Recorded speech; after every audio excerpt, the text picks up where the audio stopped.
Hello students, तर unit and measurement या युनिटला आपण कंटिन्यू करू. तर बघा, युनिट अँड मेजरमेंट्स मधला जो नेक्स्ट टॉपिक आहे तर तो आहे 3 क्वेश्चन आज आपण आपल्या लेक्चरमध्ये आजच्या कव्हर करणार आहोत. तर तो पहिला क्वेश्चन आहे तो म्हणजे explain the method for measurement of length, mass and time. असे 3 क्वेश्चन आपल्याला आजच्या लेक्चरमध्ये कव्हर करायचे आहेत. तर पहा क्वेश्चन बघा, explain the method for measurement of length. अगोदर आपण हा क्वेश्चन लेंथ साठी एक्सप्लेन करू, त्यानंतर मास साठी आणि त्यानंतर आपण एक्सप्लेन करणार आहोत टाइम साठी. तर पहा, explain the method for measurement of length. तर बघा, तर लेंथ मेजर करण्याच्या कोणकोणत्या मेथड आहेत, कोणकोणत्या ॲपरेटसच्या सहाय्याने तुम्ही लेंथ ही मेजर करत असता. ठीक आहे. तर लेंथ मेजर करत असताना, मास मेजर करत असताना आणि टाइम मेजर करत असताना सर्वात इम्पॉर्टंट अशी गोष्ट म्हणजेच आपल्याला ॲक्युरेसी काय करावं लागते, इथं मेंटेन करावं लागते. काय करावं लागते इथं आपल्याला ॲक्युरेसी मेंटेन करावं लागते. त्याचप्रमाणे आपल्याला जे मेजरमेंट मिळत असतात, ज्या लेंथ मिळत असतात, तर त्या लेंथ आपल्याला मोर ॲक्युरेट पाहिजेत. ओके, काय पाहिजेत आपल्याला, त्या लेंथ ॲक्युरेट पाहिजेत. म्हणजेच आणि जास्तीत जास्त तंतोतंत लागतील. तंतोतंत म्हणजेच काय की ॲक्युरेट व्हॅल्यू पाहिजे आपल्याला. ओके, म्हणजेच काय की त्यामध्ये जर समजा 0.01 0.101 ह्या ज्या सर्व आहेत ह्या एकदम लहान व्हॅल्यू आहेत, बट इथं पण आपल्याला जी व्हॅल्यू मेजरमेंट मध्ये मिळाली तीच आपल्याला लिहायची आहे आणि जी साईज आपण ऍक्च्युअल आहे तीच साईज आपल्याला मेजर करताना मिळायला पाहिजे. त्याला ॲक्युरेसी असं म्हणतात. ठीक आहे. तर पहा, explain the method for measurement of length. म्हणजेच तुम्ही जी लेंथ आहे तर ती लेंथ कोणत्या सहाय्याने, कशाच्या सहाय्याने मेजर करत असता. जनरल लाईफमध्ये, जनरल डेली लाईफमध्ये असे कोणकोणते ॲपरेटस आहेत तुमच्याकडे, असे कोणकोणते फिजिकल ॲपरेटस आहेत की त्याच्या सहाय्याने तुम्ही काय मेजर करत असता, लेंथ मेजर करत असता. तर हे आपल्याला इथं बघायचं आहे.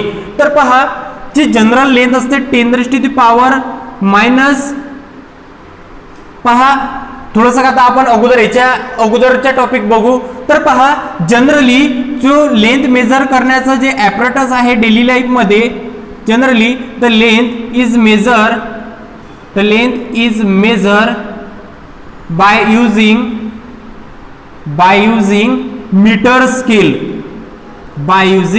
Metre scale. तर पहा, जी लेंथ असते तर ती लेंथ जनरली आपण मेजर करत असतो मीटर स्केलनी. कशाने मेजर करत असतो, मीटर स्केलनी. मीटर स्केल ही एवढी एक स्केल आहे की तिची जी लांबी आहे, तिची जी लेंथ आहे तर ती 1 मीटर असते. किती असते, 1 मीटर असते. ठीक आहे. म्हणजेच काय की तुम्ही कोणत्या कापडाच्या दुकानात पण गेले तिथं पण तुम्हाला जी मीटर स्केल मिळत असते तर तिची जी लांबी असते, लेंथ असते तर ती असते 1 मीटर. ठीक आहे. त्याच्या सहाय्याने तुम्ही काय करत असता, लेंथ मेजर करत असता. ठीक आहे. आणि जर तुम्ही स्कूल लेवलमध्ये जर आले तर तुम्हाला 15 सेंटीमीटर आणि 15 सेंटीमीटरच्या स्केल यूज करत असता तुम्ही. ओके, म्हणजे जनरली याला मीटर स्केल म्हणतात. ठीक आहे, याला सिंपल स्केल म्हणतात. ओके, आणि त्यानंतर जर समजा आणखी जर थोडं अकाउंटिंग मध्ये गेले तर तुम्हाला 30 सेंटीमीटरची स्केल यूज करावी लागते. आणि अशा बऱ्याच ठिकाणी 15 मीटरची स्केल पण कुठं सफिशियंट असते, तर कुठं आपल्याला 16 सेंटीमीटर, 20 सेंटीमीटर, 30 सेंटीमीटर पर्यंत पण लेंथ मेजर करण्याचं काम पडू शकते. तर तिथं आपण काय करत असतो, 30 सेंटीमीटरची स्केल घेतो. ओके, म्हणजेच जनरली या मीटर स्केल पासून, तर मीटर स्केलची जी लेंथ असते तर ती 1 मीटर असते. किती असते, 1 मीटर असते. तर 1 मीटर मध्ये तुम्ही 10⁻³ मीटर टू 10⁻² मीटर इथपर्यंत तुम्ही लेंथ मेजर करू शकता. म्हणजे 0.001 मीटर टू 100 मीटर इथपर्यंत तुम्ही काय मेजर करू शकता, या स्केलने लेंथ मेजर करू शकता. म्हणजेच जी ॲक्युरेसी आहे, the accuracy of metre scale is, इथं हे खूप इम्पॉर्टंट आहे. Accuracy of metre scale is 10⁻³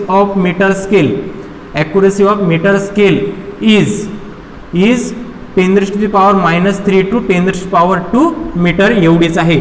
म्हणजेच तुम्ही 1 mm, याला काय म्हणायचं, 1 mm म्हणतात त्याला. तर 1 mm पासून तर तुम्ही 100 मीटर पर्यंत इथं ॲक्युरेसी एवढी लेंथ मेजर करू शकता. यापेक्षा जरी कमी असली तर तुम्ही ते मीटर स्केलच्या सहाय्याने मेजर करू शकत नाही. म्हणजे जर समजा जिथं 0.0001 आहे तर ते तुम्ही या मीटर स्केलने मोजू शकणार नाहीत. का बरं? तर इथं मीटर स्केलची एक लेंथ आहे, तर मीटर स्केलची एक स्केल आहे, रेंज आहे. तर रेंज काय आहे? तर 10⁻³ टू 10⁻² मीटर. ओके, ह्या रेंज खूप इथं इम्पॉर्टंट आहे. ठीक आहे, म्हणजे तुम्हाला सीईटी मध्ये असा क्वेश्चन विचारला जाऊ शकता. The accuracy of metre scale is okay, आणि 4 ऑप्शन राहतील तर त्याची रेंज किती राहते? 10⁻³ टू 10⁻² मीटर. आलं लक्षात? तर बघा, हे झालं मीटर स्केल. मीटर स्केल सर्वांनी पाहिलेली आहे, स्केल पट्टी. ठीक आहे, तर बघा आता इथं आपल्याला ॲक्युरेसी मिळत आहे 10⁻³ मीटर टू 10⁻² मीटर. ओके, म्हणजे 0.001 मीटर. ओके, म्हणजे 1 mm पेक्षा कमी 0.5 mm पण तुम्ही या स्केलने मेजर करू शकत नाही. ओके, मग आता सपोज आता आपल्याला असं एक काम पडलं की एखादी लेंथ मेजर करायची आहे आणि ती लेंथ ही या 0.001 मीटर म्हणजे 10⁻³ मीटर पेक्षा पण काय आहे? कमी आहे. ओके, म्हणजे जर समजा तुम्हाला 10⁻⁴ मीटर म्हणजे 0.0001 मीटर. ओके, म्हणजे 0.1 mm म्हणजेच काय? 0.1 mm एवढी जर समजा तुम्हाला जर मेजर करायची असेल तर याच्यासाठी स्पेशली असं कोणतं ॲपरेटस आहे का? एवढी कमी लेंथ, एवढी कमी साईज मेजर करण्यासाठी तुमच्याकडे कोणतं ॲपरेटस आहे का? तर आहे. तर त्यासाठी फिजिकल लॅबोरेटरीमध्ये एक ॲपरेटस असते फिजिक्सच्या लॅबमध्ये, तर त्याला म्हणतात व्हर्नियर कॅलिपर. काय म्हणतात त्याला? Vernier calliper. काय म्हणतात त्याला? Vernier calliper. काय म्हणतात त्याला? Vernier calliper. ओके, म्हणजेच काय की 0.001 मीटर. ओके, 0.001 मीटर या ज्या रेंजच्या लेंथ असतील तर त्या व्हर्नियर कॅलिपर या ॲपरेटसने मेजर केल्या जातात. तर त्याची इमेज तुम्हाला आता दिसतच आहे. ओके, तर पहा व्हर्नियर कॅलिपर. तर व्हर्नियर कॅलिपर हे अशा प्रकारचं एक ॲपरेटस राहते. बघा, मी याची थोडीशी ट्राय करतो. तुम्हाला त्याची इमेज मी सेंड केलेली आहेच, तुम्हाला ती इमेज शो होऊनच राहिली असेल. तर बघा, तर अशा प्रकारचं ते व्हर्नियर कॅलिपर राहते आणि इथं स्केल राहते अशी. ओके, अशा प्रकारची स्केल राहते आणि त्यानंतर ही जी साईज आहे तर ही साईज कमी जास्त होऊ शकते. ठीक आहे, तर इथं म्हणजेच व्हर्नियर कॅलिपरचं काम काय आहे? तर व्हर्नियर कॅलिपर हे 0.001 मीटरपेक्षा कमी लेंथ असलेले लेंथ मेजर करू शकतो. ठीक आहे, तर याला म्हणायचं व्हर्नियर कॅलिपर. ठीक आहे, तर व्हर्नियर कॅलिपरचं एक इम्पॉर्टंट काय आहे? तर बघा, अशा प्रकारे जर समजा तुमची बांगडी असेल, ओके, ज्या मुली घालतात त्या बांगड्या असतील. ठीक आहे, या व्हर्नियर कॅलिपरचे मल्टिपल युजेस आहेत. तर मल्टिपल युजेस मी थोडंफार तुम्हाला सांगतो. आता छोटी लेंथ तर मेजर करू शकतो या व्हर्नियर कॅलिपरने. ओके, याची जी ॲक्युरेसी आहे तर ती किती आहे? 10⁻⁴ मीटर. ह्या ज्या ॲक्युरेसी आहेत इथं ह्या सर्वात इम्पॉर्टंट आहेत. तर बघा, अशा प्रकारची तुमची एखादी बांगडी आहे. ठीक आहे, किंवा एखादं आपलं झाकण असेल तर याची जी रेडियस आहे तर ती रेडियस पण तुम्ही याच्या सहाय्याने, डायमीटर आहे तर ती डायमीटर पण या व्हर्नियर कॅलिपरने मेजर करू शकता. ठीक आहे, तर ती तुम्ही इथं मेजर करू शकता. ठीक आहे, तर अशा प्रकारे याचा हा एक मल्टिपल यूज आहे. ओके, म्हणजेच व्हर्नियर कॅलिपर आपल्याला सुटेबल कशासाठी आहे? तर सुटेबल आपल्याला इथं याच्यासाठी आहे की हा जो व्हर्नियर कॅलिपर हा जो इन्स्ट्रुमेंट आहे तर हा मीटर स्केल पेक्षा जास्त ॲक्युरेसी देतो. मीटर स्केल पेक्षा काय देतो? हा जास्त ॲक्युरेसी देतो. किंवा काय होते, एखाद्या वेळेस एखादी तुम्ही ज्या टॅबलेट घेत असता, ठीक आहे, एखाद्या गोळ्या वगैरे तुम्हाला जर आजार झाला तर तुम्ही ज्या गोळ्या घेत असता तर या गोळीची डायमीटर नेमकी किती आहे तर ती पण तुम्ही याच्या सहाय्याने मेजर करू शकता. तर 11वी-12वी मध्ये तो जो तुमचा पहिला एक्सपेरिमेंट असेल, ठीक आहे, जिथं एक्सपेरिमेंट होतात तिथं, तर त्या लॅबमध्ये, कॉलेजच्या लॅबमध्ये तुम्हाला हे पहिल्याच दिवशी तुम्हाला हे कशा प्रकारे हँडल करायचे तर याबद्दल सर्व डेमॉन्स्ट्रेशन दिल्या जाते.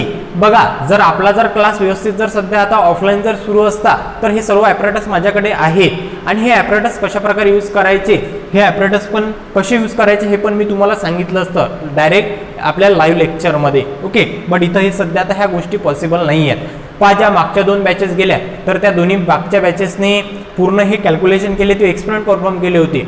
तर मी त्या दिवशी लेक्चर न घेता एक्सपेरिमेंटच आपण इथं क्लासमध्ये आपल्या परफॉर्म केला होता. ओके, म्हणजेच काय की त्या मुलांना कॉलेजमध्ये न ते नॉलेज मिळतं, इथं क्लासमध्येच मिळून गेलं होतं. तर बघा इथं व्हर्नियर कॅलिपरची ॲक्युरसी 10⁻⁴ मीटर पर्यंत असते. ठीक आहे, तर आता 0.0001 मीटर. तर आता यापेक्षा पण स्मॉल लेंथ. आता आपल्याला असं समजलं की आपल्याकडे अशी एक लेंथ मेजर करायची आपल्याला की तिची जी लेंथ आहे तर ती एवढी आहे, म्हणजेच यापेक्षा पण स्मॉल आहे. म्हणजे इथं 0.1 mm आहे तर 0.01 mm 0.01 mm पर्यंत जर समजा आपल्याला इथं जर ॲक्युरसी एका मोजायची आहे. सपोज काय आहे बघा, सपोज आता आपल्याला ज्या वायर असतात, ज्या कंडक्टिंग वायर असतात, तर त्या कंडक्टिंग वायरची जी थिकनेस असते, जी थिकनेस असते तर ती एकदम स्मॉल असते, खूपच जास्त क्रिटिकल असते. तिची जर आपल्याला मेजर करायची असेल तर इथे ॲपरेटस आहे का, तर हो आहे. या व्हर्नियर कॅलिपर पेक्षा पण सर्वात जास्त ॲडव्हान्टेज, यापेक्षा पण जास्त ॲडव्हान्स असा ॲपरेटस की त्याला म्हणतात मायक्रोमीटर स्क्रू गेज. काय म्हणतात त्याला? Micrometer screw gauge. काय म्हणतात त्याला? Micrometer screw gauge. आणि हा जो मायक्रोमीटर स्क्रू गेज आहे तर हा 10⁻⁵ मीटर पर्यंत काय देतो? ॲक्युरसी देतो. ओके, हा खूपच इम्पॉर्टंट असा एक मायक्रोमीटर स्क्रू गेज आहे. याची इमेज तुम्हाला दिसत आहे. तर बघा हा जो मायक्रोमीटर स्क्रू गेज आहे तर याची जी डायग्राम आहे तर ती अशा प्रकारे असते. आणि इथं अशा प्रकारे स्केल असते याची. ठीक आहे, अशा प्रकारचं हे ॲपरेटस असते, तुम्हाला दिसतच आहे. तर बघा मायक्रोमीटर स्क्रू गेज हा अशा प्रकारचा असतो. मायक्रोमीटर स्क्रू गेजच्या सहाय्याने जी एकदम स्मॉल लेंथ असतील, एकदम स्मॉल डायमीटर असतील, तर बघा तुम्ही वायर तुम्ही कन्सिडर करू शकता. वायर कोणती की जे आपल्या घरामध्ये जे फिटिंग केलेली असते ती वायर, तर त्या वायरमधून जर ज्यावेळेस तुम्ही एखादं बारीक असं काढता, थीन वायर निघते, एखादी तार निघते, तर त्या तारेची डायमीटर किती आहे, तर त्या तारेची डायमीटर किती आहे तर ती डायमीटर पण तुम्ही या मायक्रोमीटर स्क्रू गेज मधून काय करू शकता? फाइंड करू शकता की त्याची लेंथ नेमकी किती आहे. ओके, तर तिचे डायमीटर थिननेस किती आहे तर ते तुम्ही त्याच्या सहाय्याने मेजर करू शकता मायक्रोमीटर स्क्रू गेजच्या सहाय्याने. ठीक आहे, तर अशा प्रकारे हे काय आहेत की हे इथं आपल्याला 3 ॲपरेटस आहेत आपल्याकडे. एक आहे मीटर स्केल, एक आहे तिथं सेकंडवर व्हर्नियर कॅलिपर, थर्ड आहे मायक्रोमीटर स्क्रू गेज. आणि या तीनही याची जी रेंज आहे तर ती किती आहे? 10⁻⁵ मीटर टू 10⁻² मीटर. ठीक आहे, ह्या मीटर स्केल आहे. ओके, म्हणजेच व्हर्नियर कॅलिपर, मीटर स्केल आणि त्यानंतर मायक्रोमीटर स्क्रू गेज. हा जो मीटर स्केल आहे ही तुमच्या जवळच असते नेहमी. त्यानंतर व्हर्नियर कॅलिपर बघून घ्यायची इमेजमध्ये. त्यानंतर थर्ड आहे micrometer screw gauge. Okay, micrometer screw gauge आणि व्हर्नियर कॅलिपर ह्या ज्या दोन्ही गोष्टी आहेत तर ह्या तुम्ही ज्यावेळेस नेक्स्ट एज्युकेशन घेसाल, त्यावेळेस एक्सपेरिमेंट परफॉर्म करसाल तर त्यावेळेस तुम्हाला हे यूज करायला मिळतीलच. ओके, तर अशा प्रकारे आहे explain the method for measurement of length. आणि इथं आपण 3 स्केल पाहिल्या तर याला म्हणतात डायरेक्ट मेथड. ह्या काय आहेत? डायरेक्ट मेथड आहेत. ह्या कशा मेथड आहेत? डायरेक्ट मेथड आहेत. कशाच्या डायरेक्ट मेथड आहेत? For measurement of length. Okay, मग आता मेजरमेंट ऑफ लेंथ झाली. त्यानंतर पहा आपल्याला डिस्टन्सेस मेजर करायचे आहेत लेंथ. तर पहा सपोज ही आपली अर्थ आहे, तर ही अर्थ आहे. आता याला इनडायरेक्ट मेथड म्हणतात. तर मेजरमेंट ऑफ लेंथ मध्ये 2 पार्ट पडतात. एक आहे डायरेक्ट मेथड आणि सेकंड आहे इनडायरेक्ट मेथड. तर डायरेक्ट मेथड मध्ये मीटर स्केल, व्हर्नियर कॅलिपर आणि micrometer screw gauge. Okay, but third आहे इनडायरेक्ट मेथड. सेकंड आहे इनडायरेक्ट मेथड. तर इनडायरेक्ट मेथड मध्ये इथे बघा, तर पहा आता आपण डिस्टन्सेस तर मेजरच करून राहिलो. लेंथ, डिस्टन्स म्हणजेच काय की ज्या सगळ्या गोष्टी मीटर मध्ये असतात तर त्या सर्व असतात लेंथ असतात. त्या सर्व काय असतात? लेंथ असतात. तर मग इनडायरेक्ट मेथड मध्ये जी सेकंड आली तर ती आहे, आता पहा सपोज आपल्याला मेजर करायचं आहे आपली अर्थ आणि त्यानंतर एखादा प्लॅनेट किंवा मून. तर इथून इथपर्यंत याचं डिस्टन्स किती आहे? म्हणजे हे काय झालं? हे लार्ज डिस्टन्स झालं. हे काय झालं? इथं लार्ज डिस्टन्स झालं. मग लार्ज डिस्टन्स पण मेजर करतात मीटरमध्येच मेजर करतात, किलोमीटरमध्ये मेजर करतात. ठीक आहे, मग हे लार्ज डिस्टन्सेस कशा प्रकारे मेजर करतात? तर लार्ज डिस्टन्सेस हे मेजर करतात बाय युझिंग ट्रिग्नोमेट्रिक. बघा आता ट्रिग्नोमेट्रिक पॅरालॅक्स मेथडने. कशाने? ट्रिग्नोमेट्रिक पॅरालॅक्स मेथडने. Okay, such as the distance between earth and planet or the distance between two planet can be calculated by using the trigonometric parallax method. Okay, ही जी trigonometric parallax method आहे तर हे आपण next एका special lecture मध्ये cover करणार आहोत. ओके, तर पहा इन इनडायरेक्ट मेथड, तर पहा जे स्मॉल डिस्टन्सेस आहेत ते मेजर केले आपण मीटर स्केलने. ओके, त्यानंतर सेकंड आहे the distance between earth and planet और the distance between two planet, ही खूप लार्ज असते. Okay, that is the large distance can be calculated by using the trigonometric parallax method. ही ट्रिग्नोमेट्रिक पॅरालॅक्स मेथड काय हे आपण next lecture मध्ये बघू. ओके, तर अशा प्रकारे आहे मेजरमेंट ऑफ लेंथ. अशा प्रकारे काय आहे? Measurement of length. ओके, आजचा होमवर्कचा क्वेश्चन, हे जे तिन्ही क्वेश्चन घेणार आहोत आपण, हे तुमच्या लँग्वेजमध्ये ॲज इट इज लिहून व्यवस्थित मी काय बोललो त्यानुसार व्यवस्थित पॉईंट तयार करा आणि मला सेंड करा. ठीक आहे, आलं लक्षात तुमच्या. आता बघू आपण next question, explain the method for measurement of length झाली. त्यानंतर आता बघू आपण मास. ओके,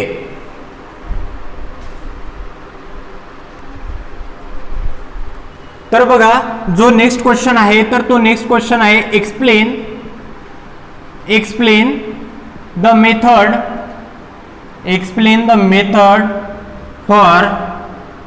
measurement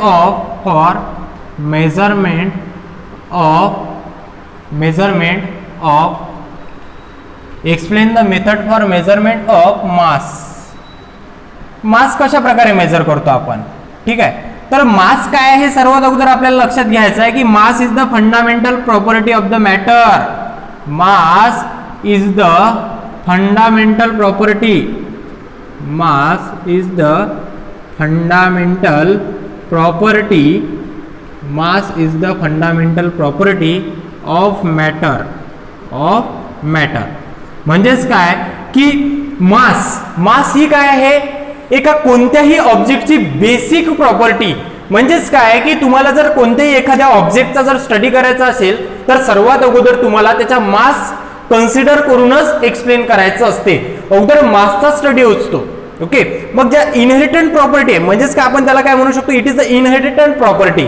ओके, जसा चार्ज असतो तर चार्ज काय आहे की मास नंतरची प्रॉपर्टी आहे कोणत्या पण एखाद्या सबस्टन्सची की चार्ज. ओके, तर सर्वात अगोदर काय आहे? Mass is the fundamental property of matter. Okay, which does not depend on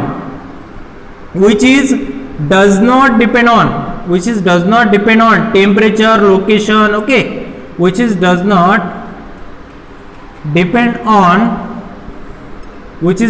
depend on temperature, okay, location and etc. या सर्व प्रॉपर्टीवर etc. which does not depend on temperature, location, etc. म्हणजेच काय की जे मास आहे तर ते मास ओव्हरऑल काय राहते, कुठं पण जा ते काय राहते, नेहमी कॉन्स्टंटच राहते कोणत्या पण टेम्परेचर मध्ये. असं होते का तुमचं की हिवाळ्यामध्ये जर टेम्परेचर जर सपोज 20 डिग्री सेल्सिअस असेल तर तुमचं वजन हे 80 किलो भरते आणि उन्हाळ्यात जर टेम्परेचर जर 49 किलोग्रॅम असेल तर त्यावेळेस तुमचं सपोज 40 किलोग्रॅम वजन भरते. असं होते का? नाही होत. म्हणजेच ही जी मास ही जी प्रॉपर्टी आहे तर मास ही फंडामेंटल प्रॉपर्टी आहे आणि ती चेंज होत नाही टेम्परेचर नुसार. लोकेशन नुसार पण मास हे चेंज होत नाही. चेंज काय होते? वेट होते. ओके, तर अशा प्रकारे हे एक बेसिक थोडंसं मास बद्दल सांगितलं मी तुम्हाला. तर मास हे कसं मोजतात? तर मास डायरेक्ट मोजतात. Mass is generally measure directly by physical balance or rough balance. Okay, rough balance. ठीक आहे,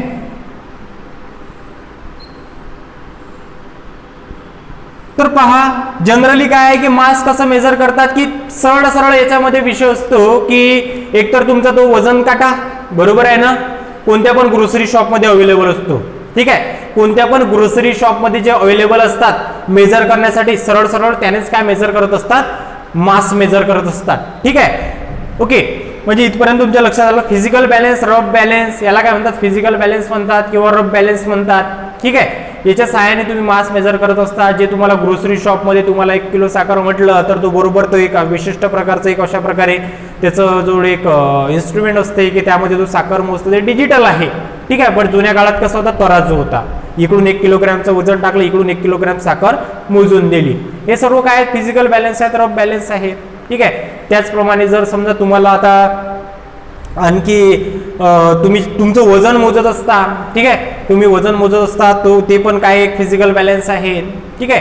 किंवा घरी आता सध्या कापूस येत आहे तर त्याला पण जो एक काटा असतो तो आपला, ते पण फिजिकल बॅलन्स रफ बॅलन्स आहे. त्यानंतर बघा तुमच्या शेतात जर समजा कांदा असेल, टरबूज वगैरे असेल तर त्याचे जे ट्रक असतात तर ते पण एक बॅलन्स काटा असतो. ठीक आहे. तो तोल काटा म्हणतात त्याला. तर ते पण काय फिजिकल बॅलन्स रफ बॅलन्स आहे. ठीक आहे. म्हणजे स्मॉल केस पासून म्हणजे 1 किलोग्रॅमच्या वजन पासून 500 ग्रॅमच्या वजन पासून, ठीक आहे, किंवा 1 ग्रॅमच्या वजनापासून, ठीक आहे, 1 ग्रॅम पासून सोनं जर घ्यायचं असेल तर तुम्हाला 1 ग्रॅम पासून मोजायचं असते. तर 1 ग्रॅम पासून तर तिथं एखादा तुमचा ट्रक आहे कांद्याचा, टरबुजांचा, तर तो तुम्ही डिरेक्टली तोलकाट्यावरून मेजर करता, तिथं 10 टन 15 टन 20 टन असतो. ठीक आहे. तर ते सरळ सरळ फिजिकल बॅलन्स रफ बॅलन्सने मेजर करत असतात. ठीक आहे. इथपर्यंत आला. इथं आपल्याला 3 पॉईंट एक्सप्लेन करायचे आहेत. एकदम मीडियम साईजचे ऑब्जेक्ट ते तुम्ही सरळ फिजिकल बॅलन्स रफ बॅलन्सवरून मेजर करतात. त्यानंतर एकदम स्मॉल लेवलवरचे ऑब्जेक्ट आणि त्यानंतर एकदम हाय लेवलवरचे ऑब्जेक्ट. आता बघू आपण एकदम हाय लेवलचे ऑब्जेक्ट. High level object. तर हाय लेवल ऑब्जेक्ट म्हणजेच काय आले इथं मास ऑफ द प्लॅनेट. काय आले इथं मास ऑफ प्लॅनेट. तर बघा हे जे मास ऑफ प्लॅनेट आहेत तर हे मास ऑफ प्लॅनेट हे मेजर केले जातात by using mass of the planet can be calculated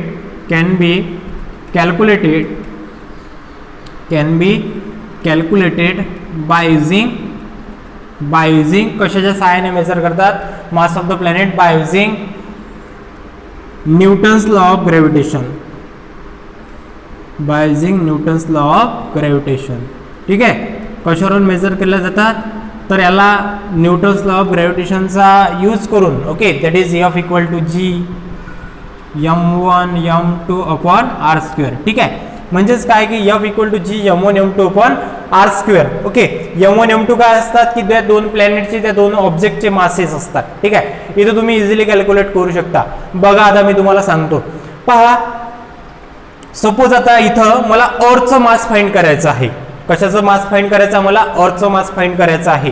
ठीक आहे. मग इथं m1 m2 काय असतो की दोन ऑब्जेक्टचे मासेस. ठीक आहे. ही सपोज अर्थ आहे आणि मला सपोज आता या अर्थचं मास मेजर करायचं आहे. ठीक आहे. या अर्थचं मास मला मेजर करायचं आहे. सपोज इथं काय लागेल आपल्याला, मी इथं m1 कन्सिडर करेल मास ऑफ द अर्थ आणि m2 फाइंड करेल. मी एखादा कोणता पण ऑब्जेक्ट घेईल की तो अर्थवर आहे, तो मी स्वतः कन्सिडर करतो की एखादा हा पेन आहे. ठीक आहे. मी काय कन्सिडर करतो, हा पेन आहे आणि या पेनचं जे मास आहे ते सपोज 1 किलोग्रॅम कन्सिडर करतो सध्या पुरतं. ठीक आहे. एवढं कन्सिडरच करतो. 1 किलोग्रॅम फाइंड केलं. त्यानंतर distance between that pen and that earth centre is 6400 kilometre. हे काय इथं कॉन्स्टंट आहे. काय इथं कॉन्स्टंट आहे. ओके. तर बघा मग इथं हे पण मास आपल्याला मिळालं इथं. ओके. सॉरी, किती आहे इथं मास ऑफ द, बघा आपल्याला इथं फाइंड काय करायचं आहे, इथं आपल्याला फाइंड करायचं आहे अर्थचं मास. काय फाइंड करायचं आपल्याला इथं अर्थचं मास फाइंड करायचं आहे. बघा आता पहा, फोर्स माहित आहे. ठीक आहे. फोर्स माहित आहे. त्यानंतर जी युनिव्हर्सल ग्रॅव्हिटेशनल कॉन्स्टंट आहे. m1 mass of the earth find करायचा, m2 आहे या पेनाचं मास आहे आणि r पण आहे. ओके. ह्या सर्व व्हॅल्यू आहेत. तर त्यावेळेस आपण फाइंड काय करू शकतो, m1 फाइंड करू शकतो. ठीक आहे. सेम त्याच केसवरून न्यूटन्स लॉ ऑफ ग्रॅव्हिटेशन वरून आपण काय करू शकतो find mass of the large substances. Okay. that is mass of the planet can be calculated by using Newton's law of gravitation. Newton's law of gravitation वरून तुम्ही यावरून काय फाइंड करू शकता, इथं त्या प्लॅनेटचं मास फाइंड करू शकता. ठीक आहे. तर अशा प्रकारे लार्ज डिस्टन्सेस. बघा आता तुम्हाला इथे लक्षात काय ठेवायचं आहे या टॉपिकमध्ये तुम्हाला लक्षात एवढं ठेवायचं आहे, the mass of the general object can be calculated by using physical balance और rough balance which are generally available in our grocery shop. Okay. हा पहिला पॉइंट लिहायचा याच्यामध्ये. सेकंड पॉइंट हा लिहायचा इथं, the masses of large substances that is the mass of the planet can be calculated by using Newton's law of gravitation. Okay. आणि बघा आता हायर लेवल झाली, मीडियम लेवल पण झाली, त्यानंतर लोअर लेवल. तर लोअर लेवल काय असते कोणत्या पण सबस्टन्सची, ती असते ॲटम. ओके, हाय झाली. त्यानंतर लो लेवल और लो स्केलवर असलेले object, low level object. Okay, तर बघा इथं म्हणजेच काय की एखादा ॲटम आहे तर या ॲटमचं नेमकं किती डायमीटर आहे, या ॲटमची नेमकी साईज किती आहे. तर ही ॲटमची साईज वगैरे कशा प्रकारे फाइंड केल्या जाते, कोणत्या टेक्निकवरून फाइंड केल्या जाते, तर इथं असते मास स्पेक्ट्रोग्राफिक टेक्निक. काय असते, मास स्पेक्ट्रोग्राफिक टेक्निक. ही जी मास स्पेक्ट्रोग्राफिक टेक्निक आहे तर ही आम्हाला MSCच्या वेळेस ही एक्सप्लेन होती, व्यवस्थितरित्या एक्सप्लेन केलेली होती, मास स्पेक्ट्रोग्राफिक टेक्निक. तर बघा तुम्हाला थोडंफार सांगतो मी या मास स्पेक्ट्रोग्राफिक टेक्निकमध्ये. तर ही जी मास स्पेक्ट्रोग्राफिक टेक्निक आहे तर ही एकदम जनरल लेटेस्ट ॲडव्हान्स टेक्निक आहे. ही मागच्या 10 वर्षातच काय झालेली आहे, डेव्हलप झालेली टेक्निक आहे. तर यामध्ये काय होते, स्पेक्ट्रोग्राफ. तर बघा स्पेक्ट्रोग्राफ काय असतो, ज्यावेळेस तुम्ही एखाद्या ॲटमवर एनर्जी इन्सिडेंट करसाल तर त्यावेळेस त्याचा स्पेक्ट्रम निघत असतो. तर त्यावेळेस त्याचा काय निघतो, स्पेक्ट्रम, आणि त्याचा ग्राफ तयार होतो. काय तयार होतो, त्याचा ग्राफ तयार होतो. तर सिमिलर बघा तुम्ही ज्यावेळेस अशा प्रकारे तो ECG वगैरे बघितला असेल, ते जे मीटर तुम्ही बघितलेलं असेल तर त्याच्यामध्ये अशा सर्व अशा लाईन चालू असतात. ठीक आहे, तर सेम अशाच प्रकारची टेक्निक असते. इथं तो ॲटम असा प्लेस केला जातो, तो सबस्टन्स इथं प्लेस केला जातो की त्या सबस्टन्समधल्या ॲटमची साईज आपल्याला कॅल्क्युलेट करायची आहे. आणि इथं अशा प्रकारे कोणतं तरी इलेक्ट्रिक सप्लायला प्रोव्हाइड केला असतो. ठीक आहे, आणि त्यानंतर यावर इलेक्ट्रिक सप्लाय प्रोव्हाइड केल्यानंतर यावर एनर्जी इन्सिडेंट होते. त्यानंतर एनर्जी इन्सिडेंट झाल्यानंतर इथं प्रोसेसिंग होते. ठीक आहे, एनर्जी प्रोसेसिंग झाल्यानंतर इथं त्याचा ग्राफ निघतो. ठीक आहे, आणि हा ग्राफ एक पर्टिक्युलर एक पीक लेवल दाखवतो. तर ही पीक लेवल आणि इथं काय असते, अशा प्रकारची स्केल असते. ठीक आहे, म्हणजेच एवढा किलोग्रॅम. ओके, तर अशा प्रकारे यावरून काय कॅल्क्युलेट केले जाते, mass of the small atoms. Okay, ॲटमचे इथं mass by using mass spectrographic टेक्निकनुसार इथं अशा प्रकारे कॅल्क्युलेट केल्या जातात. ठीक आहे, सॉरी. तर पहा मास स्पेक्ट्रोग्राफिक टेक्निकवरून आपण काय कॅल्क्युलेट करू शकतो, mass of the smaller object that is atom, molecule. Okay, याचे आपण मास कॅल्क्युलेट करू शकतो. लार्ज मासेस असतील तर ते न्यूटन्स लॉ ऑफ ग्रॅव्हिटेशन वरून. ही आहे मास स्पेक्ट्रोग्राफिक टेक्निक. ठीक आहे, तर किलोग्रॅम. तर किलोग्रॅम मध्ये आपण ॲटम मेजर करतो काय, म्हणजेच काय की हे थोडासा ॲडिशनल पॉईंट आहे बघा. म्हणजेच हा जो 1 किलोग्रॅम, आता चला बघा ॲटम आहे, ॲटम दिसत पण नाही तर त्याचं वजन किलोग्रॅम मध्ये. किलोग्रॅम काय आहे की खूप मोठ्या ज्या आपल्याला गोष्टी दिसतात तर त्याचा आपण युनिट हे किलोग्रॅम ठेवतो. बट इथं आता हे जे किलोग्रॅम युनिट आहे तर हे किलोग्रॅम युनिट इथं सफिशियंट नाही आहे. ठीक आहे, म्हणजे यापेक्षा स्मॉलर आपल्याला एक युनिट लागेल. आणि ॲटमचं जे मास आहे तर ते जनरली मेजर करतात AMU. कशामध्ये, AMU मध्ये मेजर करतात. तर AMU काय असते, ॲटॉमिक मास युनिट. काय असते, ॲटॉमिक मास युनिट असते. काय असते, ॲटॉमिक मास युनिट. आणि याचं एक कन्व्हर्सेशन आहे. तर कन्व्हर्सेशन असं आहे की 1 AMU equal to 1.66 into 10⁻⁻27 kilogram एवढं. ठीक आहे, आणि 1 AMU काय असते, इट इज द 1/12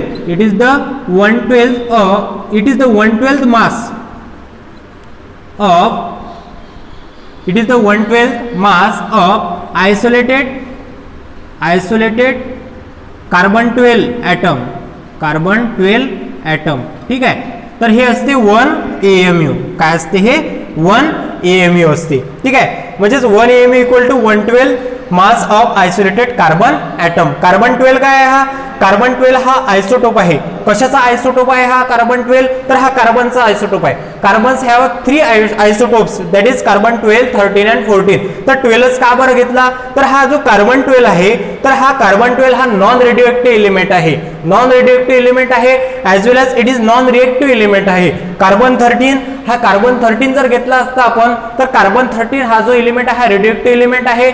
म्हणजे जो नेचरच्या कॉन्टॅक्टमध्ये येऊन जास्त लवकरात लवकर रिॲक्ट होऊन याचं जे मास आहे तर ते मास काय होऊ शकतो, रिड्यूस होऊ शकते. म्हणजेच या कार्बन 12चं जे मास आहे तर ते रिमेन काय राहते, कॉन्स्टंट राहते.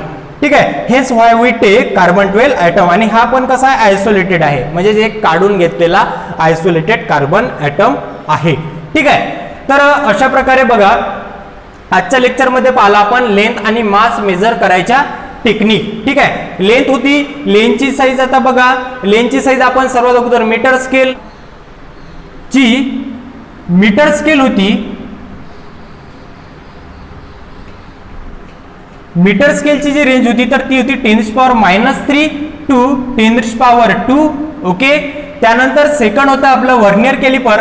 व्हर्नियर कॅलिपरची जी रेंज होती तर व्हर्नियर कॅलिपरची जी रेंज होती ती होती 10⁻⁴ पर्यंत ॲक्युरसी देत होतं. त्यानंतर मायक्रोमीटर स्क्रू गेज, तर मायक्रोमीटर स्क्रू गेज 10⁻⁵. ओके, झालं इथपर्यंत. त्यानंतर आलो आपण इथं मासमध्ये. तर मासमध्ये आल्यानंतर आपण बघा, तर मासमध्ये आल्यानंतर आपण सर्वात अगोदर विचार केला की जनरल ऑब्जेक्ट की जे तुमच्या डोळ्याने दिसतात, तर जे डोळ्याने दिसणारे ऑब्जेक्ट हे तुम्ही फिजिकल बॅलन्स, रफ बॅलन्सने मेजर करतात की ते ग्रोसरी शॉपमध्ये इझिली अवेलेबल आहेत. ठीक आहे. त्यानंतर सेकंड केस आहे की सेकंड केसमध्ये लार्ज मासेस, तर ते मेजर करतो आपण न्यूटन्स लॉ ऑफ ग्रॅव्हिटेशनच्या सहाय्याने. कशा प्रकारे मेजर करतात तर ही त्याची पद्धत. त्यानंतर लास्ट आहे की ॲटॉमिक मास. तर ॲटॉमिक मास आपण मास स्पेक्ट्रोग्राफिक टेक्निकद्वारे मेजर करत असतो. ओके. आणि लास्टली आहे की जे किलोग्रॅम हे जे युनिट आहे ते ॲटमसाठी हे एकदम सुटेबल युनिट नाही आहे, व्यवस्थित असं युनिट नाही आहे. ठीक आहे. मग त्याच्यासाठी आपण काय केलं, ॲटॉमिक मास युनिट हे युनिट त्याच्यासाठी डिफाईन केलं. आणि 1 AMU इक्वल टू असते इथं बघा 1.66 × 10⁻27 किलोग्रॅम. 1.66 × 10⁻27 किलोग्रॅम. आलं लक्षात. तर अशा प्रकारे काय आहे आपले measurement of length and measurement of mass. ठीक आहे. तर जो नेक्स्ट टॉपिक आहे तो आहे length of measurement of time and parallax method. This will discuss in next lecture. Okay. Thank you.